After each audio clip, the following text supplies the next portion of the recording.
কিন্তু মোৰ লগত গণ্ডগোল কৰিলে মই গণ্ডগোল কৰিমেই, সেইটো চিধা কথা। তাৰমানে গণ্ডগোলটো আপুনি আৰম্ভ নকৰে, আপোনাক লৈ বেলেগে কৰে, বেলেগে কৰি দিয়ে, তাৰপিছত মোৰ খং উঠে আৰু মই লাগি দিওঁ, কথাবোৰ তেনেকুৱা হৈ যায়। সেইবিলাক নহ'লে ময়ো ভাল পাওঁ, মইনো কেলৈ গণ্ডগোল বিচাৰিম প্ৰগ্ৰাম এটাত। এই মাত্ৰ যে আপুনি ক'লে বেলেগে গণ্ডগোল কৰিলে মই কৰিমেই, তাৰমানে সেইটো কি একদম পূৰ্বৰ ধাৰণা থাকে নেকি? যদি মোক কোনোবাই কিবা কৰে মই তাৰমানে তাৰ প্ৰত্যুত্তৰ তেনেকৈ কোনোবাই যদি গণ্ডগোল কৰে তাক যদি প্ৰটেষ্ট নকৰে মই তাক কাপোৰ বুলি কওঁ। প্ৰতিবাদ কৰিব লাগিব, কিন্তু প্ৰতিবাদ কৰাৰো এটা ভাষা থাকিব, প্ৰতিবাদ কৰাৰো এটা ধৰণ থাকিব, এটা শৈলী থাকিব। সি যদি অসভ্যামি কৰে মই অসভ্যামি কৰিম, মই কি এৰি দিম? মই ইমান চবৰ মানুহ নহয়। কিন্তু আপুনিতো শিল্পী, আপুনিতো জ্ঞানী মানুহ, আপোনাৰ দেউতা চুৰ কাৰণে আপুনিও কি চুৰেই কৰিব নেকি? সেইটোতো আপুনি কেতিয়াও জ্ঞানী মানুহৰ লক্ষণ নহ'ব তেতিয়া। নহয় নহয়, চুৰ কৰাৰ কথা কোৱা নাই মই। আপুনি যে কৈছে কোনোবাই যদি অসভ্যামি কৰে মই কৰিম, তাৰমানে আপুনি মহাত্মা গান্ধীৰ সেই দিন কেতিয়াবাই হেৰাই গৈছে সেইটো বিশ্বাস কৰে? নাই, মই গাল পাতি দিয়া মানুহ নহয়, মই চে গুয়েভাৰা ৰাখিছোঁ। তাৰমানে যিটো ফাইট ফৰ এভৰি ইনজাষ্টিচ বুলি কথা এটা আছে, মই সেইটো অনুসৰণ কৰোঁ। তাৰমানে any injustice I will fight. Gandhi আৰু চে গুয়েভাৰাৰ দুয়োগৰাকীৰে দুটা বেলেগ পথ আছিল। এগৰাকীয়ে বন্দুকক বিশ্বাস কৰিছিল, এগৰাকীয়ে অহিংসা নীতিক বিশ্বাস কৰিছিল। দুজন ভাল বন্ধু আছিলে, কিন্তু আপুনি চে গুয়েভাৰা থাকে। এতিয়া একেলগে থকা আমাৰ সুভাষ চন্দ্ৰ বোস আৰু গান্ধী প্ৰথমতে একেলগে আছিলে, নীতিগতভাৱে তেওঁলোকৰ কনফ্লিক্ট হ'ল, তেওঁ আঁতৰি আহিলে। কিন্তু দুইজনৰে উদ্দেশ্য এটাই আছিলে, কিন্তু যে সেই ইনজাষ্টিছটোৰ প্ৰতিবাদ কৰিব লাগে। খালি প্ৰতিবাদ কৰাৰ ধৰণটো চবৰে ক্ষেত্ৰত বেলেগ বেলেগ হয়, মোৰ ক্ষেত্ৰত হয়তো অলপ বেলেগ, আৰু বেছিভাগেই নেমাতে দেখিছোঁ, মাতিবলৈ টান পায়। কিবা এটা গণ্ডগোল হ'লে লাহেকৈ ছাইড কাটি বহি থাকে, মই সেইটো মানুহ নহয়। আপুনি নিজে এতিয়ালৈকে প্ৰায় 25,000 গীত গোৱা বুলি কয়। 16,000 মান গাইছোঁ। 16,000 গীত গাইছে আপুনি এতিয়ালৈকে। 16,000 গীতৰ ভিতৰত সেই 92 চনৰ পৰা এতিয়া 2017 চনলৈকে এটা গীতৰ কথা যদি মই ক'বলৈ কওঁ, কোনটো গীতৰ কথা ক'ব? সেইটো ক'বলৈ বৰ দিগদাৰ এতিয়া, মানে বিশেষকৈ নিজৰ গানবিলাক নিজৰ সন্তানৰ নিচিনা হয় আচলতে। চ' কোনটো সন্তানক বেছি মৰম কৰোঁ বুলি ক'লে, ভাল পাওঁ বুলি ক'লে ক'বলৈতো নোৱাৰে মাক বাপেকে আচলতে। তথাপিও মাক দেউতাকৰ কোনোবা এটা সন্তানৰ প্ৰতি ক'ৰবাত অকণমান দুৰ্বলতা থাকে, কিন্তু সাধাৰণতে একেধৰণে মৰম কৰে গোটেইকেইটাকে। তথাপিও আপোনাৰ গানৰ এই 16,000 গানৰ ভিতৰত মায়াটো আছে, মায়াবিনী আছে, প্ৰতিটো প্ৰহৰ বুলি এটা গান আছে, ৰৈ ৰৈ বিনালে বুলি এটা গান আছে। এইবিলাক মোৰ আপোনাৰ জীৱনৰ যদি মই টাৰ্ণিং পইণ্ট বুলি কওঁ এটা বিশেষ গান, কোনটো হ'ব? অবভিয়াছলি মায়া। কাৰণ মায়াৰ পিছতে মোক চবেই চিনি পাইছে, বেছিভাগ মানুহে। তাৰপিছত হিয়া দিয়ানিয়াৰ গানখিনিৰ কথা ক'ব লাগিব, কাৰণ সেইখন চিনেমাৰ পিছতে মই চিনেমা জগতত ভালকৈ সোমাইছোঁ। তাৰ কথা মই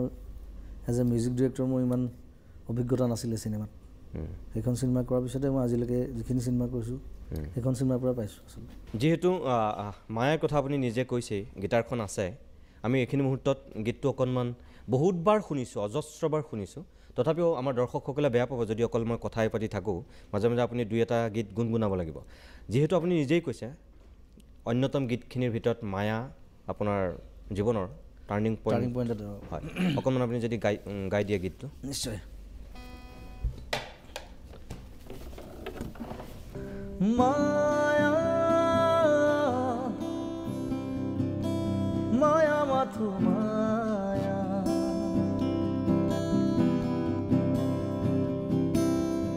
তুমি জানো সঁচাৰে মৰমৰে মায়া, মায়া ভৰা দুচকুলৈ হিয়া জুৰিয়া চাহিবই, দূৰণিৰে জোনাকী হৈ জোনাকীয়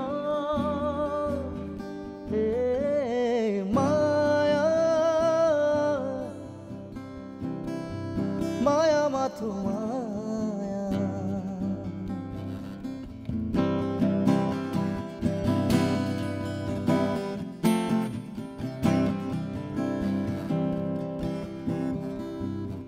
সাগৰৰ দৰে গভীৰ তুমি অনামৰমকে লৈ আছো সিজিয়া দেহে মনে আছা যদি বাৰে বাৰে গুচি যোৱা মোক কিয় খুন্দুৱাই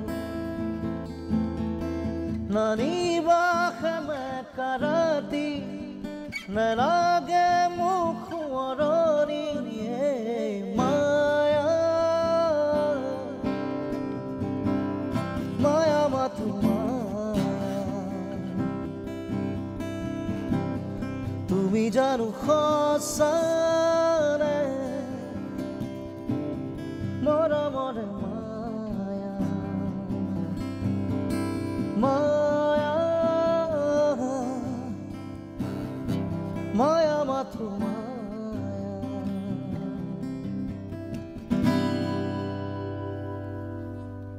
ধন্যবাদ কিছু সময় পূৰ্বে আপুনি যিটো কথা কৈছে যে মই বুজি পাওঁ মোৰ শক্তিটোৰ কথা আৰু সেইমতে মই মানুহৰ কাম কৰি আছোঁ মই আপোনাক এতিয়া কওঁ আপুনি যি ধৰণে বুজি পাইছে বহুত মানুহে তাতকৈ বেছি আশা কৰে আপুনি হয়তো ভাবিছে যে সেইখিনি আপোনাৰ শক্তি মই কওঁ নহয় আপোনাৰ পিছফালে এনেকুৱা এটা জনশক্তি আছে এখন চৰকাৰে কৰিব নোৱাৰা কাম অসমত যদি কোনোবাই কৰোঁ বুলি ভাবে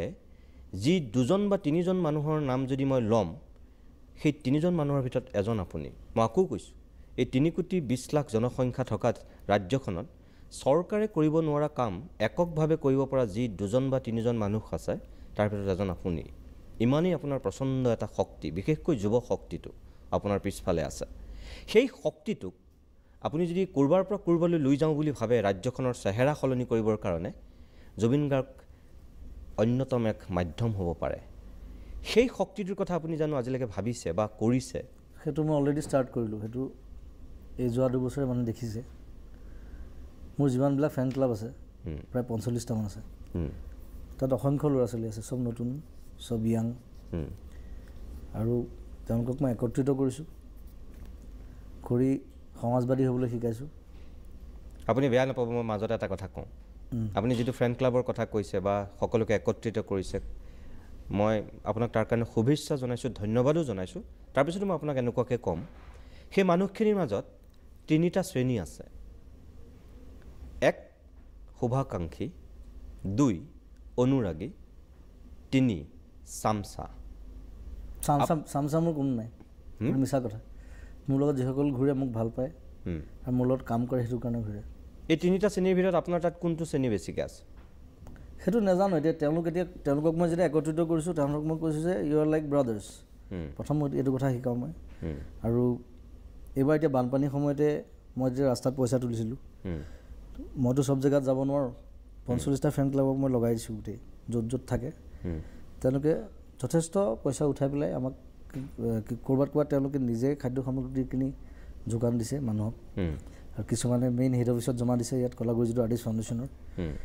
তাৰ পৰা আমি সেই পইচাৰে আমি বিভিন্ন জেগাত মই টিম পঠাইছোঁ টিম বনাই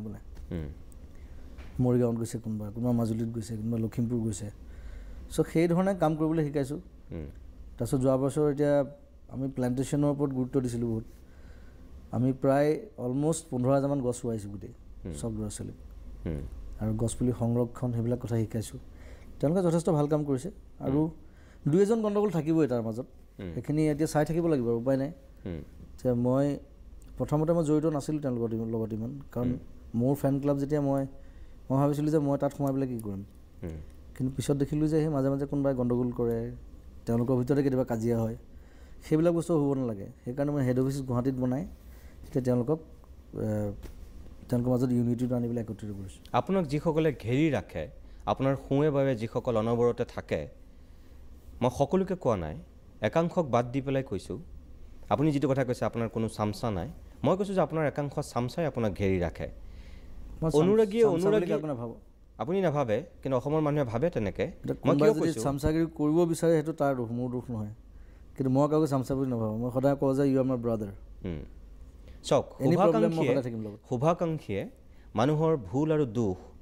শুদ্ধ আৰু ভুল দুয়োটাই দেখুৱাই দিয়ে ভালটোক প্ৰশংসা কৰে বেয়াটোক সমালোচনা কৰে অনুৰাগীয়ে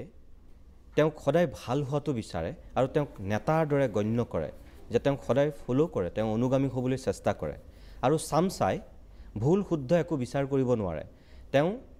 যি কৰে সকলো ভালেই দেখে তেওঁ বেয়া একোৱেই নেদেখে আৰু যিসকলে আকৌ শুভাকাংক্ষী হৈ সমালোচনা কৰে সেই চামচাবিলাকে তেওঁলোকক আক্ৰমণ কৰে সমালোচনা কৰে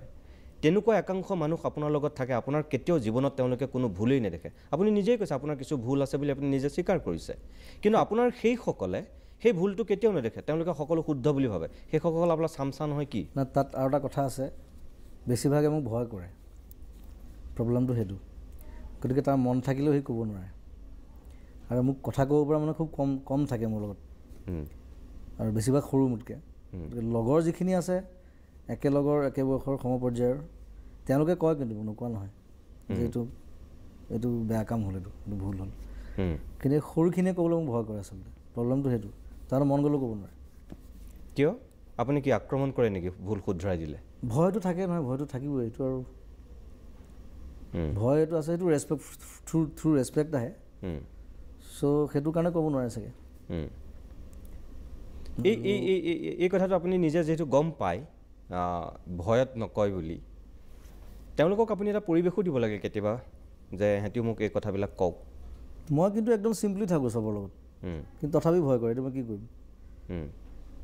আৰু মই মাজে মাজে খং কৰে সেইটো জানে খং উঠি যায় ফটকে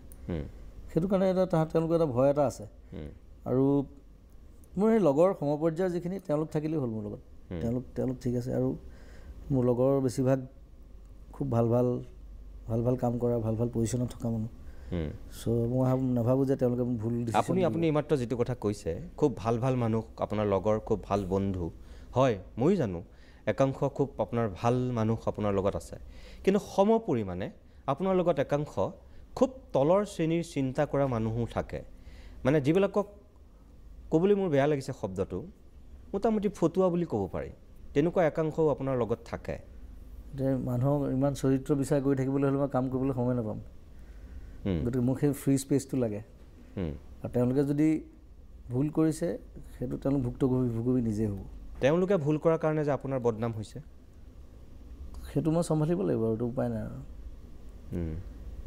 মই এই কথাখিনি আপোনাক কি কাৰণে কৈছোঁ মোৰ লক্ষ্যটো সেইটোৱেই মই নিবিচাৰোঁ কেতিয়াও জুবিন গাৰ্গক কোনোবাই শুৱে বয়ে থকা মানুহে ক্ষতি কৰক জুবিন গাৰ্গক কোনোবাই বদনামী কৰক মই বিচাৰোঁ জুবিন গাৰ্গ হৈ থাকক না আজিকালি সেইকাৰণে মই কওঁ তেওঁলোক চবকে যে প্ৰত্যেকটো কথা মোৰ লগত আলোচনা কৰি মোক সুধি পেলাই কৰিব লাগিব নিজে ডিচিশ্যন ল'ব নোৱাৰোঁ এজ এ মানে মোক যদি চিফ বুলি ভাব then you'll have to consult me সেইটো বাৰে মই বুজাই আছোঁ সিহঁতক কিছুমান আছে মই জানো উল্টা পুল্টা কৰিছে মাজতে গতিকে মই ভাবোঁ যে তেওঁলোক সলনি হৈ যাব মোৰ লগত থাকিলে এই যে জুবিন গাৰ্গৰ নামত যিটো ফেষ্টিভেল হয় জুবিন গাৰ্গ সংগীত মহোৎসৱ বেলেগ নাই সেইটো নহয় এইটো কলাগুৰু মহোৎসৱ হয় প্ৰথমবাৰটো জুবিন গাৰ্গ প্ৰথমবাৰ তেওঁলোকে অকলে পাতিছিলে মোক নুসুধাকৈ পাতি দিলে মোৰ নামত তো মই তেওঁলোকক কৈছিলোঁ তেতিয়া বোলো মানুহ মৰিলেহে ফেষ্টিভেল পাতে মানুহৰ নামত মানুহ জীয়াই থাকেতো নাপাতে সেইটো ডাঙৰ ব্লাণ্ডাৰ মিষ্টেক এইটো আৰু মোৰ ফেষ্টিভেল এটা কৰাৰ মোৰ সদায় ইচ্ছা আছিলে সেইকাৰণে মই নেক্সট ইয়েৰৰ পৰা মই নিজে সোমাই দিলোঁ এতিয়া এইবছৰ আমি বৰপেটাত পাতিম আৰু যিহেতু আমাৰ কলাগুৰু আৰ্টিষ্ট ফাউণ্ডেশ্যন আছে আকৌ কলাগুৰু নামতে আমি সেই ফেষ্টিভেলটো কৰিছোঁ সেইকাৰণে মই এনেও বিষ্ণু ৰাভাৰ ফলোৱাৰ জানো চ' ৰাভাক কেন্দ্ৰ কৰি আমি বহুত কাম কৰিব পাৰোঁ আচলতে আৰু কলাগুৰুৰ লগত জড়িত বহুত মানুহ আছে অসমত এতিয়াও জীয়াই আছে কিছুমান মানুহ চ' তেওঁলোককো জড়িত কৰিবলৈ চেষ্টা কৰিছোঁ যোৱাবাৰ নগাঁৱত কৰিছিলোঁ বিষ্ণু ৰাভাৰ লগত এক্টিং কৰা মানুহ মাতি আনিছোঁ আমি সম্বৰ্ধনা জনাইছোঁ বিভিন্ন কালচাৰৰ বিভিন্ন জনজাতিৰ মানুহ মাতিছোঁ এইবাৰ বৰপেটাত আৰু ডাঙৰকৈ কৰিম আৰু ইণ্টাৰেষ্টিং যোৱাবাৰ মোৰ কোনো স্পনচৰ নাছিলে মোৰ পকেটৰ পইচাই কৰিলোঁ গোটেই খৰচ মই বহন কৰিছোঁ চ' এইবাৰ খালি আমি স্পনচৰলৈ কৰিম ভালকৈ হয় মই শুভেচ্ছা এইটো মই আৰু ডাঙৰ কৰিব বিচাৰোঁ কলাগুৰু ফেষ্টিভেলটো আৰু প্ৰত্যেক বছৰ অসমৰ বিভিন্ন জেগাত কৰিম বেলেগ চহৰত কলাগুৰুৰ প্ৰসংগ ওলাইছে কাৰণে মোৰ কথা এটা হঠাৎ মনত পৰিছে কাৰণে সোধোঁ বিষ্ণু ৰাভাৰ কথা ক'বলৈ গৈ আপুনি এবাৰ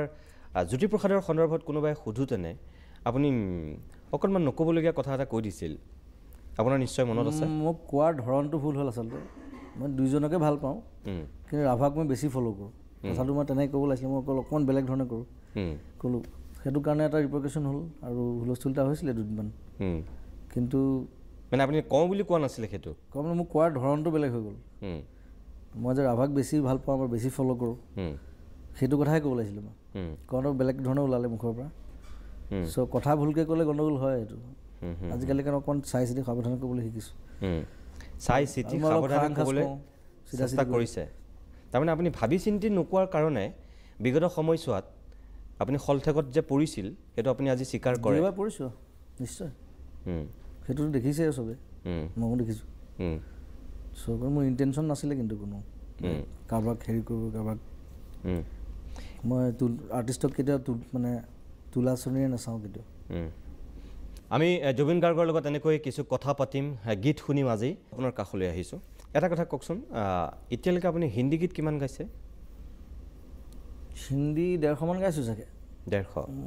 70-80খনমান চিনেমাতে গাইছোঁ প্ৰথমটো কোনটো গীত গাইছিল মনত আছে প্ৰথম মই চিনেমাত প্ৰথমটো বাৰু মই এলবাম কৰিছোঁ মই চান্দিৰাত বুলি নিজে এটা এলবাম কৰিছিলোঁ তাৰপিছত চিনেমা বুলি ক'লে মই কাঁটেই চিনেমাত এটা গান গাইছিলোঁ সেইটো শান মই এইটো ডুৱেট আছিলে সঞ্জয় দত্তেও অকণমান 2 লাইন গাইছিলে তাত সঞ্জয় দত্তে এনেই গাই চাইছে আৰু চবৰে গান গোৱাৰ ইচ্ছা এটা থাকে আৰু গানটো হিটো হৈছিলে চিনেমাখন ডাঙৰ চিনেমা আছিলে অমিতাভ বচ্চন আছিলে সঞ্জয় দত্ত চ' সেইটো গানেই হ'ব লাগে মোৰ মতে মানে হিন্দী বলিউড বুলি ক'লে আৰু সেইটো গান প্ৰথমতে আহে কাঁটে আৰু তেতিয়াৰ পৰা যি আৰম্ভ কৰিছিল এতিয়ালৈকে মুঠ 150মান গাইছে 150মান গান গাইছোঁ এটা সময়ত আপুনি হিন্দী গীতৰ প্ৰতি থকা আকৰ্ষণ বা বেলেগ কাৰণতেই হওক আপুনি মুম্বাইলৈ গুচি গৈছিল থকা আৰম্ভ কৰিছিলোঁ আৰু তাৰপিছত আপুনি মুম্বাইত নিজে খোপনি পুতিব নোৱাৰিলে নে আপুনি বাধ্য হৈ পেলাই অসমলৈ ঘূৰি আহিলে মই অসম ভাল পোৱাৰ কাৰণে ঘূৰি আহিছোঁ প্ৰথম কথা আৰু মুম্বাইত মই এতিয়া প্ৰুভ কৰিবলৈ একো নাই গোটেই এৱাৰ্ড চৱাৰ্ড গোটেই সোপা পালোঁ চবে মোক চিনি পায় গান চান হিট হ'ল এতিয়া আকৌ নতুনকৈ কি প্ৰুভ কৰিবলৈ আছে মই ভাল গান পালে মই গাম আৰু আজিকালি সেইটো ছিষ্টেম নাই যে বম্বেত গান গাবৰ কাৰণে বম্বেতে থাকি ল'ব লাগিব পৃথিৱীখন বহুত বেলেগ হৈ গ'ল এতিয়া আজিকালি এনেকুৱা হৈ গ'ল ইণ্টাৰনেটৰ থ্ৰুৱেদি তাৰপৰা গান পঠিয়াই দিলে মই ইয়াত গাই দিলোঁ মিউজিক ডিৰেক্টৰ তাত বহি আছে তেনেকৈ বহুত কাম কৰিছোঁ আমি মই মোৰ ষ্টুডিঅ'ত গাইছোঁ গান পঠাই দিছোঁ ইভেন মোৰ নতুন চিনেমা মিছন চেনাৰ কামো তেনেকৈ কৰিছোঁ মই বম্বেত আছোঁ ইয়াৰ পৰা বস্তু পঠাই আছে আকৌ মই ইয়াত আছোঁ ইয়াৰ পৰা মই বস্তু পঠাই আছোঁ তাত কাম চলি আছে চ' কনচেপ্টবোৰ চেঞ্জ হৈছে আজিকালি গ্ল'বেলাইজ হৈ গ'ল গোটেই আৰু টেকনিকেলি আমি এতিয়া বহুত শ্বাৰ্প গতিকে মই নাভাবোঁ যে বম্বেত থাকি ল'ব লাগিব বম্বেত কাম কৰিবৰ কাৰণে আৰু বম্বেত এনি টাইম যদি থাকোঁ পিছত মানুহে ক'ব যে মোক ই বম্বেতে থাকিলে আৰু অসমৰ কাৰণে একো নকৰিলে আৰু তাত বেছিকৈ থাকিলে মই ইয়াত কাম কৰিব নোৱাৰোঁ প্ৰব্লেমটো সেইটো সেইকাৰণে মই ভাবিলোঁ যে মই ইয়াত থাকোঁ মাজে মাজে যাওঁ বম্বে এতিয়াও যাওঁ মই মাহেকত এবাৰতো যোৱা হয় গৈ তেনেকৈ ধৰণে অহা যোৱা কৰি কাম কৰিম আৰু কানেক্টিভিটিটো থাকিলেই হ'ল আমাৰ মাজত আপুনি ধৰক মুম্বাইত যদি থাকিলহেঁতেন তেনেহ'লে আপুনি এতিয়া যিজন জুবিন হৈ আছে ইয়াতকৈ আৰু ৰাষ্ট্ৰীয় প্ৰেক্ষাপটত বা ভাৰতবৰ্ষৰ কাৰণে আৰু বেছি যদি সুযোগ পালেহেঁতেন বুলি মই কওঁ তেতিয়া সুযোগ বুলি নহয় মই গান বেছি পালোঁহেঁতেন এতিয়া মই নেশ্যনেল এৱাৰ্ডো পাইছোঁ নেশ্যনেল এৱাৰ্ড পোৱাৰ পিছত মই ইণ্ডিয়াত আৰু মোৰ মানে ভাবিবলগীয়া একো নাই দ্যাটছ দ্য ডেড এণ্ড মই এতিয়া ভাবিলে ইণ্ডিয়াৰ বাহিৰত ভাবিব লাগিব মই সেইকাৰণে এতিয়া ইংলিছ এলবাম এটা হেৰি কৰি আছোঁ প্লেন কৰি আছোঁ 4টামান গান কৰিছোঁ অলৰেডি চ' মই এটা ইণ্টাৰনেশ্যনেল এলবাম এটা মানে ৰিলিজ দিয়া মোৰ প্লেন আছে ইউনিভাৰ্চেল মিউজিকৰ পৰা কথাও পাতিছোঁ মই চ' তেতিয়া বাহিৰৰ দেশতো মোৰ গান বাজিব বেলেগ আপুনি খুব কম সময়তেই কম গীত গাই আপুনি মুম্বাই তথা আমাৰ ৰাষ্ট্ৰীয় প্ৰেক্ষাপটখনত আপুনি উজলি উঠিছিল কেইটামান গীতে আপোনাক ক'ৰবাৰ পৰা ক'ৰবালৈ লৈ গৈছিল আপুনিও নিশ্চয় সেই কথাটো জানে কিন্তু সেই মানুহজন পৰৱৰ্তী সময়ত বহুতেই কয় যে খেয়ালি মনৰ কাৰণেই হওক বা মানুহজন জুবিন হোৱাৰ কাৰণেই হওক নাই মুম্বাইত তেওঁ টিকিব নোৱাৰিলে মই তাত থাকি ভাল নাপাওঁ য'ত থাকি ভাল নাপায় মই তেতিয়া থাকিব নাপায় আৰু মই সেই নহয় মই এইটো ক'ব বিচাৰিছোঁ আপুনি বহু ক্ষেত্ৰত এনেকুৱা লাগে আপুনি খুব সাংঘাতিক প্ৰফেশ্যনেল কেতিয়াবা এনেকুৱা লাগে আপুনি মুঠেও প্ৰফেশ্যনেল নহয় মই প্ৰফেশ্যনেল কেতিয়াও নহয় কাৰণ মিউজিকটোক মই প্ৰফেশ্যন বুলি নাভাবোঁ আপুনি প্ৰফেশ্যনেল বুলি কি ভাবে তেনেহ'লে মিউজিকটো মোৰ পেশ্যন প্ৰফেশ্যন নহয় পেশ্যন হ'ব লাগে এইটো ব্লাডৰ পৰা আহিব লাগিব চ' প্ৰফেশ্যনেল মানে হৈছে বনিয়া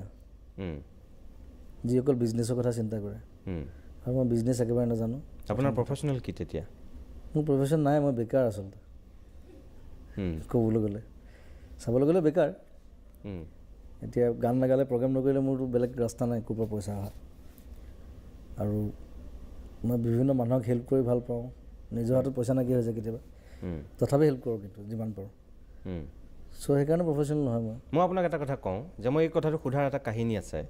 ক্ৰিছ 3ত আপোনাৰ এটা ঘটনা ঘটিছিল, যি কাৰণে সেই সময়ত আপুনি নিজেও জানে যে কিমান দেৰি পলমকৈ যোৱাৰ কাৰণে ৰাকেশ ৰোশনৰ নিচিনা মানুহৰ চকুত অলপ বেয়া পাইছিলে দেৰিকৈ যোৱাৰ কাৰণে। কিন্তু গানটো যেতিয়া কি হৈছিল আপুনি সেই ঘটনাটো ক'ব নেকি? একো নাই, বম্বেততো ট্ৰেফিক জামটো জানে, মানুহ আধা জীৱন ট্ৰেফিক জামত গুচি যায় তাত, সেইটো এটা কাৰণ নথকা। মই সেইদিনাখন সঁচাকৈ ট্ৰেফিক জামৰ কাৰণে আপোনাৰ পলম হৈছিলে নে? অভিয়াছলি, তাৰপিছত মিত্তাল মোৰ মেনেজাৰো আছিলে। বম্বেত মানে মানুহ এজনে কাম কৰি যদি ওলাই যায় মিনিমাম 2 ঘণ্টা আগতে ওলাব লাগিব। আৰু দিনটো কাম কৰি যেতিয়া মানুহটো ঘূৰি আহে, যদি হিচাপ কৰে দিনটো 5 ঘণ্টামান ট্ৰেফিক জামত যায়। তেনেকৈ যদি হিচাপ কৰে গোটেই জীৱনটো আধা জীৱন ট্ৰেফিক জামত যাব। ঠিক আছে, আপুনি ট্ৰেফিক জামত গৈ পেলাই দেৰি হৈছিল, তাৰপিছত কওকচোন কি হৈছিলে? তাৰপিছত আহিলোঁ মই, আৰু একো নাই। তেওঁ ক'লে ইমান দেৰিকৈ কেলৈ আহিছোঁ, তই মোক ক'লে দেৰি কেলৈ হ'ল? মই ক'লোঁ ট্ৰেফিক। কিমান দেৰি হৈছিল আপোনাক সময়ত? 1.5 ঘণ্টামান হৈছে। মই বোলো দেৰি হ'ল, ট্ৰেফিক জাম আছিলে আৰু তেনেকৈ মইতো ইষ্টত থাকোঁ, তাৰ পৰা আহিছোঁ। তাৰপিছত গানটো দিলে, গানটো মই 20 মিনিটমান গাই দিলোঁ। তেতিয়া মানে চাইছোঁ মোক দেই, মোক সুধিছে তই মেচিন নে মানুহ? মই বোলো একো নাই, মই যে দেৰিকৈ আহিলোঁ যে টাইমটো মই মিলাই দিলোঁ সেইকাৰণে। চ' তাৰপিছত মোক ভাল পোৱা হ'ল আৰু এইবোৰ সৰু সৰু ঘটনা জমি থাকে আৰু। আপুনি যিমানখিনি 150 হিন্দী গীত গোৱাৰ কথা কৈছে, তাৰ ভিতৰত মোৰ এটা খুব ভাল লগা গীত হৈছে ইয়া আলি। মই ভাবোঁ সেইটোৱে আপোনাক গোটেই সৰ্বভাৰতীয় প্ৰেক্ষাপটত এটা বেলেগ চিনাকি দি দিছে। সেইটো one of the massive hit আৰু এইটো মানে অকল ইণ্ডিয়া বুলি নহয়, সেইটো বাহিৰৰ দেশতো বহুত পপুলাৰ গানটো, বিভিন্ন দেশত। তাৰপিছত মই বিভিন্ন দেশত প্ৰগ্ৰাম কৰিবলৈ গৈছোঁ, আৰু তাৰ আপুনি এৱাৰ্ডো যিহেতু বাহিৰত লৈছে। এৱাৰ্ডো পালোঁ বাহিৰত। আৰু বিশেষকৈ বাহিৰৰ ক্লাব যিটো চাৰ্কিট, পাববিলাকত ক্লাববিলাকত সেই গানটো বাজিবই আৰু গ'লে। চ' বিভিন্ন সাক্ষাৎকাৰত আপুনি সেই কথাটো কৈছে, হয়তো মোৰ ইয়াতো আগতে কৈছে যদি মোৰ পাহৰিছোঁ, কৈছে চাগে। তথাপিও অকণমান যদি আপুনি কাহিনীটো কৈ দিয়ে, দৰ্শকসকলে হয়তো ভাল পাব যে সেই গীতটো আপোনাক গাবলৈ দিয়া হোৱা নাছিল, আপোনাক বেলেগ এটা গীত গাবলৈ দিছিল। মোক বেলেগ এটা গীতৰ কাৰণে মাতিছিলে, আৰু তাৰপিছত হঠাৎ মই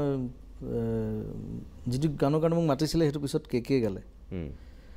কেকে গোৱা হ'ল। আৰু মই গানটো যিটো গানৰ কাৰণে মাতিলে মোক, সেই গানটো গাই থাকোঁতে মই তাক প্ৰীতমক ক'লোঁ যে আৰু গান আছে নাই কিবা বেলেগ টাইপৰ গান। সেই গানটো মই বৰ কমফৰ্টেবল পোৱা নাই গাই পেলাই। তাৰপিছত সি ক'লে এটা গান আছে, আমি 5জনমান ছিংগাৰক গোৱাইছোঁ, ইভেন মই নিজেও গাই চাইছোঁ, সি গাই চাইছিলে গানটো। কৈছে আমাৰ কাৰো পচন্দ হোৱা নাই। তেতিয়াই গানটো মোক উলিয়াই দিলে। আৰু তেতিয়া মই গানটো গোৱাৰ পিছত, মাজৰাতি আছিলে 2টামান বজাত, গোৱাৰ পিছত তেতিয়া প্ৰীতমে মানে তেতিয়া মোক কৈছে যে এইটো ভুল কৰি আছিলোঁ আমি, যে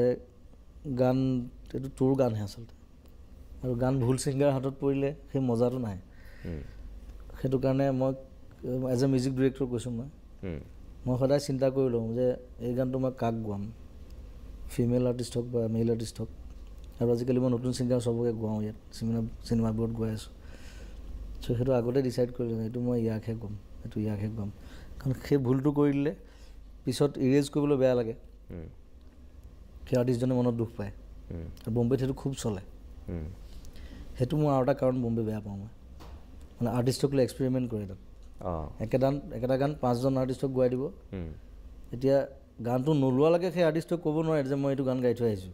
পিছত দেখিব যে এইটো মাতটো নাই মোৰ। সেইটো মোৰ লগতো হৈছে, বা বেলেগক গোৱাই পেলাই শ্বানৰ গান উৰাই পেলাই মোক গোৱাইছে, কেকে উৰাই পেলাই মোক গোৱাইছে। সেইটো মই তাত কওঁ, তেতিয়া মই মিউজিক ডিৰেক্টৰজনক বোলো এইটো একদম ভুল কাৰবাৰ আচলতে। এইটো ছিংগাৰবোৰৰ মাজত খুব বণ্ডিং এটা থাকে, মৰম এটা থাকে। শ্বানৰ লগত মই খুব ক্ল'জ, কেকেৰ লগত ক্ল'জ, কিন্তু আমাৰ মাজত এটা বেড ফিলিংছ এটা আহি যায় ন সেইটো কাম কৰিলে।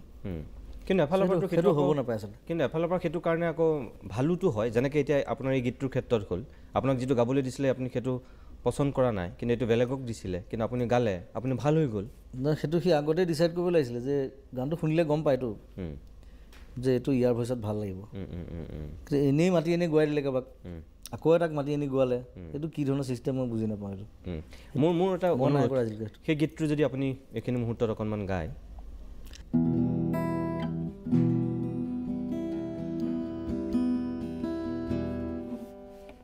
याली रहम वाली याली यार पे कुर्बान है सभी याली मदद वाली याली ये मेरी जान ये जिंदगी इश्क पे हाँ लुटा दूँ मिटा दूँ मैं अपनी खुदी यार पे हाँ लुटा दूँ मिटा दूँ मैं ये हंसती यारी रहम वाली यारी यार पे कुर्बान सभी धन्यवाद